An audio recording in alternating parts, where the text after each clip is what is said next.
నమస్తే అండి. సత్యభామ యూట్యూబ్ ఛానల్కు స్వాగతం. ఈరోజు ఈ వీడియో వచ్చేసి నిన్నటి ఫుల్ వీడియోకి కంటిన్యూషన్ అనమాట.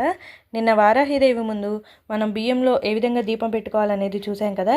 అదిగో చూసారా, అది నిన్నటి ప్రమిద అనమాట. ఒత్తులు కూడా చక్కగా మొత్తం కాలిపోయి ఉన్నాయి.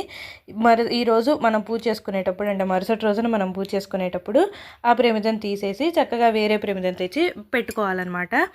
అయితే మధ్యలో పెట్టిన లవంగం కొంచెం ప్రమిద యొక్క బరువుకి లోపలికి వెళ్ళిపోయిందనమాట. అయినా సరే మీరు ప్రమిదని ప్లేట్ని ఏమాత్రం కదిలించద్దు. ఆ ప్లేట్ని కానీ, ఆ లవంగాల్ని కానీ, బియ్యాన్ని కానీ ఏమి కదిలించకుండా అట్లానే ఉంచేసేసి కొత్త ప్రమిద పెట్టుకొని, వేరే శుభ్రపరిచిన ప్రమిద, కొత్తదంటే కొత్తదే తెచ్చి పెట్టుకోవాలని కాదండి, శుభ్రపరిచిన ప్రమిద ఒకటి తెచ్చి పెట్టుకొని దాంట్లో ఆ విధంగా చక్కగా దీపారాధన చేసుకోండి. మళ్ళీ మరుసటి రోజున ఇంతకుముందు తీసేసిన ప్రమిదని మరుసటి రోజున మళ్ళీ వాడుకోవచ్చు అనమాట.